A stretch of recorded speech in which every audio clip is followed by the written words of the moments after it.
अभी कांग्रेस के महासचिव और माननीय सदस्य कह रहे थे क्या कानून आ रहे हैं सर, किस प्रकार के कानून आ रहे हैं।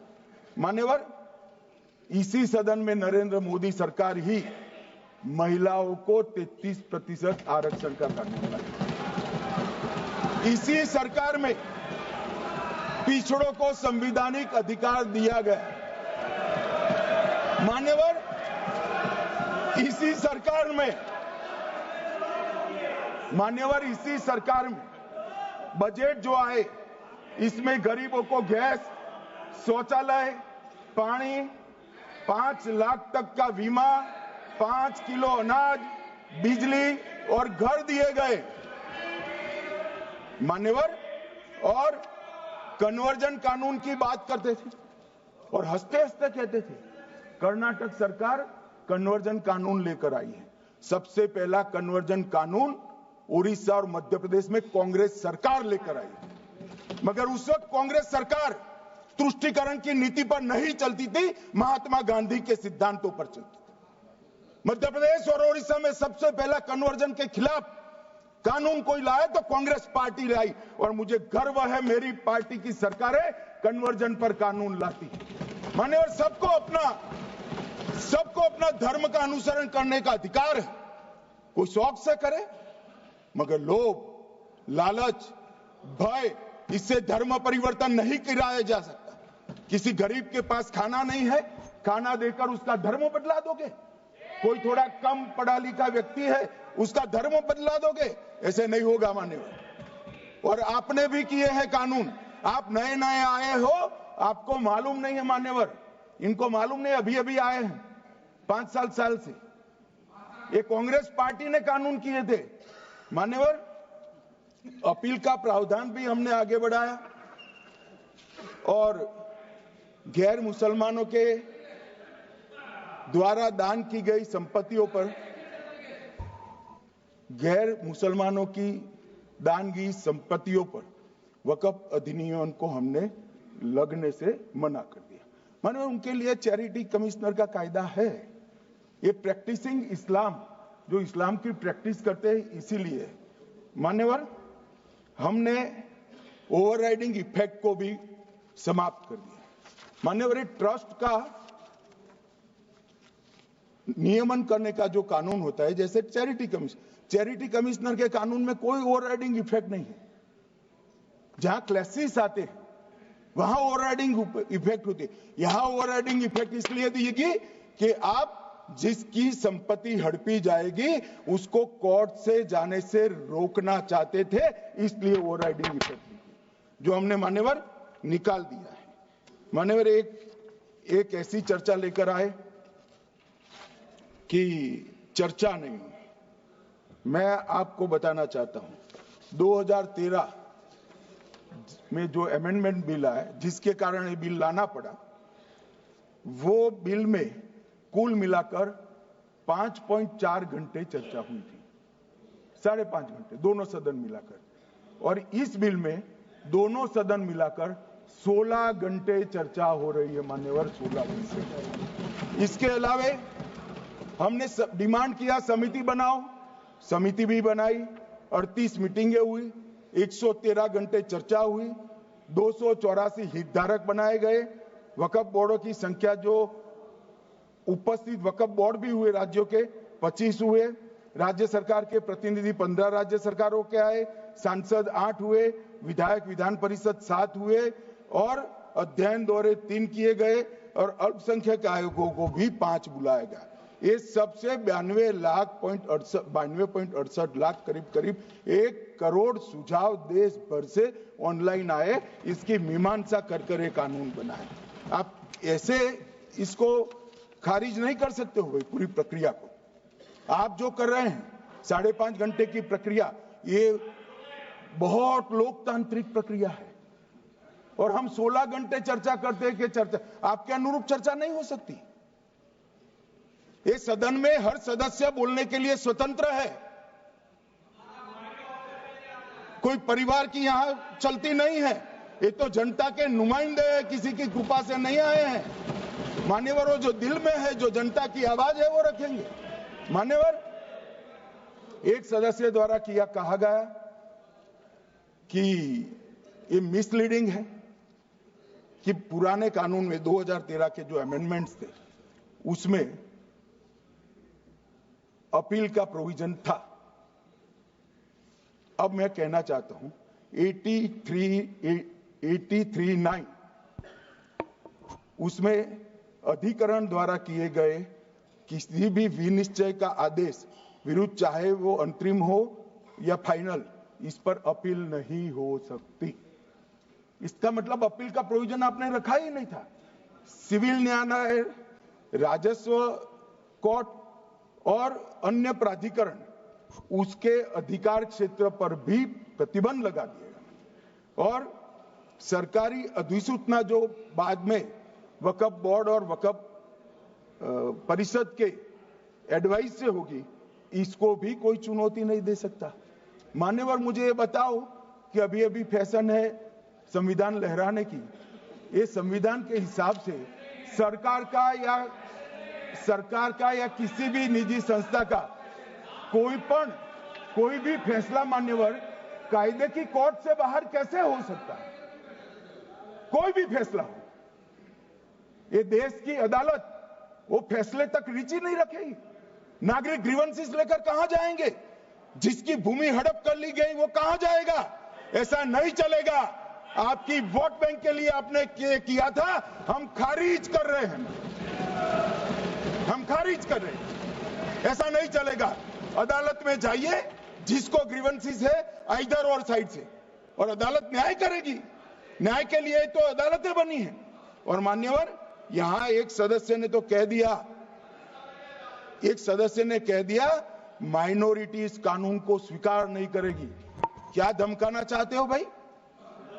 संसद का कानून है, सबको स्वीकार करना पड़ेगा।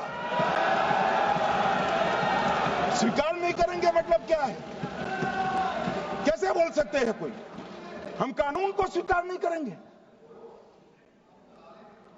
ये कानून भारत सरकार का है, हर एक पर बंधन करता होगा और इसको स्वीकार करना पड़ेगा।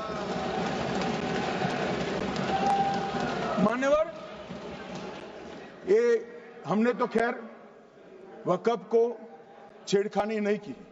वक्फ बोर्ड और वक्फ परिषद के अंदर बदलाव किया है, मगर वक्फ के लिए भी क्या क्या जजमेंट आए।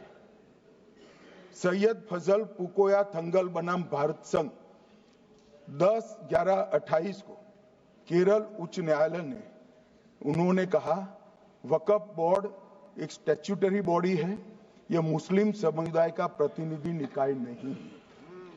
इसका फंक्शनिंग मान्यवर एडमिनिस्ट्रेटिव है। धार्मिक क्रियाकलापों को तो वक्फ ने करना है, चाहे कब्रिस्तान हो, चाहे दरगाह हो, चाहे मस्जिद हो, चाहे चैरिटी का काम, वो वक्फ बोर्ड को नहीं करना है भाई। ये केरल हाईकोर्ट ने किया। इलाहाबाद हाईकोर्ट ने भी, उसने तो मुतवल्ली तक भी कहा है। अगर हम मुतवल्ली तो जो धर्म का है वही रखेंगे।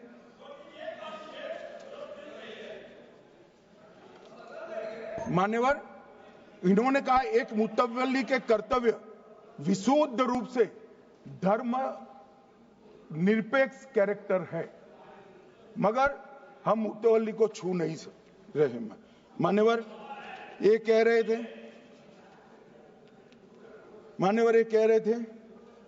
कि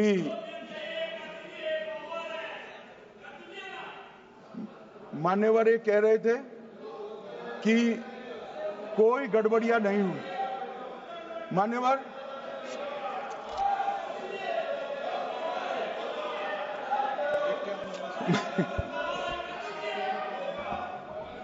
मान्यवर 2013 में अन्यायी कानून आया। भाई करने, थोड़ा शांत हो जाइए। ये 26 के कारण डरे हुए और कुछ कारण नहीं। चुनाव जो है ना अक्टूबर में, 25 में जो चुनाव है इसके कारण डरे। मान्यवर भाई बैठ जाओ।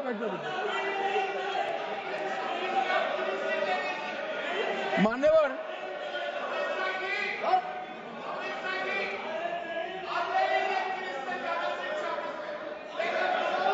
बैठ जाओ।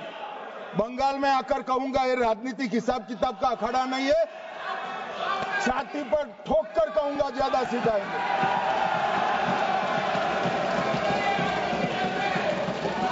मान्यवर 2013 के, अरे बैठ जाओ वकील साहब बैठ जाइए। मान्यवर 2013 में वो भी रिपीट होने वाले हैं। मान्यवर 2013 में बैठ जाओ। मान्यवर 1913 से लेकर 2013 तक 1913 से 2013 तक वक्फ बोर्ड का कुल एकड़ में भूमि सब वक्फ का मिलाकर 18 लाख एकड़ था। मेरी विनंती है सभी सदस्य इसको ध्यान से सुनिए। 1913 से 2013 तक 18 लाख एकड़ और 13 से 25 तक एक कानून बनने का परिणाम क्या आया और नई 21 लाख एकड़ भूमि बढ़ गई। अब मान्यवर 39 लाख एकड़ जो भूमि है उसमें 21 लाख एकड़ 13 के बाद है। अब ये कह रहे हैं कि इसका दुरुपयोग नहीं हो रहा है मान्यवर। और लीज पर दी गई संपत्तियां 20,000 थी और 25 में रिकॉर्ड के हिसाब से, हो सकता है गलत भी हो सकता है, रिकॉर्ड्स के हिसाब से शून्य हो गई। तो मान्यवर संपत्तियां कहां गई? मान्यवर बेच दी गई। किसकी संपत्ति से, किसकी परमिशन से बेचा? मान्यवर मैंने पहले ही कह दिया कि केरल और देश भर के Catholic bishop council, Catholic bishop conference of India, Catholic Congress Kerala, भारतीय कैथोलिक धर्मगुरुओं की महासभा, केरल चर्चों की संयुक्त परिषद, कैथोलिक कांग्रेस केरला, ये सब ने इस बिल का समर्थन करा है और कहा है अन्यायी 2013 का सुधार। हम अकेले नहीं कह रहे मान्यवर। और मान्यवर इसी एक्ट में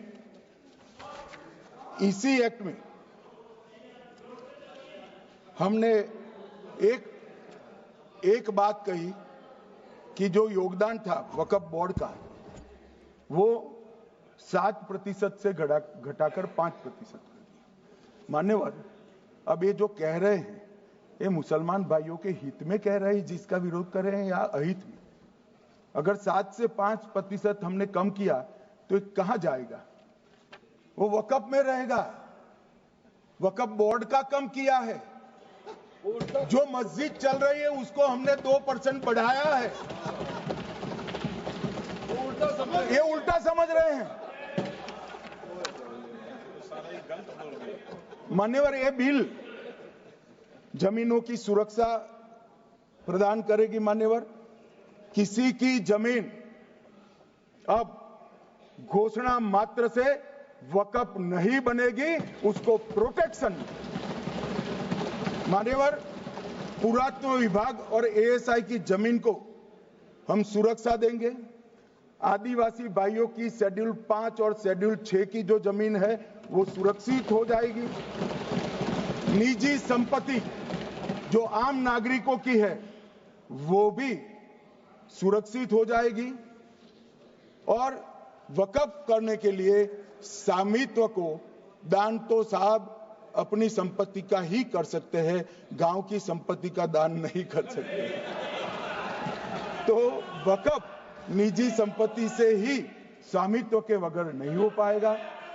इसमें पारदर्शिता लाने के लिए सूचना की प्रक्रिया को दाखिल किया गया है। वक्फ बोर्ड की वक्फ की जो संपत्ति घोषित करने की अधिकार थे उसको समाप्त कर दिए। कलेक्टर से सर्टिफाइड कराना पड़ेगा और नए वक्फ पारदर्शी तरीके से पंजीकृत भी करने पड़ेंगे। रजिस्ट्रेशन के बगैर कोई संस्था नहीं चल सकती। और मुस्लिम ट्रस्ट अब तक के जो है उसको हमने इस जो माफ करना, कई सारे ऐसे मुसलमान भाई हैं जो वक़्फ़ के कानून को अंदर दायरे में आना नहीं चाहते। मुझे मिले थे वोरा समाज वाले, वोरा समाज है, अहमदिया है, कई सारे ऐसे समुदाय हैं, सिया भी है, पसमंदाओं के भी कुछ ट्रस्ट हैं। वो सभी को मैं एक आनंद का समाचार देना चाहता हूं, अब मुसलमान भी ट्रस्ट एक्ट के अंदर अपना ट्रस्ट रजिस्टर करा सकता है। इसके लिए कंपलसरी नहीं है कि वो वक़्फ़ के कानून में भी जाए, चैरिटी कमिश्नर एक्ट के तहत वो करने वाला है। मान्यवर, भूमि के रिकॉर्ड का कार्यालय होगा, समाचार पत्र और क्षेत्रीय भाषाओं में इसकी एडवर्टाइज दी जाएगी। ढेर सारे प्रावधान मान्यवर इसके अंदर किए हैं। महिला, सिया, पसमंदा, वोरा, अहमदिया, उनका हमने समावेश किया ही है। और उन्होंने कहा, मैं सुन रहा था, मान्यवर एक फैशन हो गई, राम जन्मभूमि का मंदिर बनाने की बात आई तो इस देश के अंदर खून की नदियां बह जाएगी, मुसलमान रोड पर आ जाएगा, मुसलमानों का ये हो जाएगा, वो ट्रिपल तलाक, फिर से डर, सीए आया कि मुसलमानों की नागरिकता चली जाएगी। जिन जिन ने भाषण किया है, एक मुसलमान की नागरिकता गई है तो बता दो। मुसलमान भी जानता है। और मैं तो आपके माध्यम से देश के मुसलमानों को अपील करना चाहता हूं, मान्यवर, मैंने बहुत झेला है। ये कहते थे कि सीए कानून मुसलमानों की नागरिकता लेने 2 साल हो गए, एक भी मुसलमान की नागरिकता गई है तो सदन के पटल पर रखी। कितना झूठ फैलाया इन्होंने। मान्यवर, धारा 370 हटाई, ये कह रहे थे मुसलमानों का ये हो जाएगा, वो हो जाएगा, फिर से उमर अब्दुल्ला जीत कर आज शासन कर रहे हैं। आतंकवाद समाप्त हो गया, विकास शुरू हो गया, पर्यटन बढ़ गया। मान्यवर, एक कांग्रेस पार्टी और उसके साथियों ने मुसलमान भाइयों को डरा डरा कर अपनी वोट बैंक खड़ी करने का काम किया। हम नहीं डरा रहे मुसलमानों को, आप डरा रहे हो भाई। आप कह रहे हो ये हो जाएगा। मैं कहता हूं इस देश के नागरिक को किसी भी धर्म का हो कोई आंच नहीं आएगी। मान्यवर, ये नरेंद्र मोदी सरकार का सरकार। मान्यवर,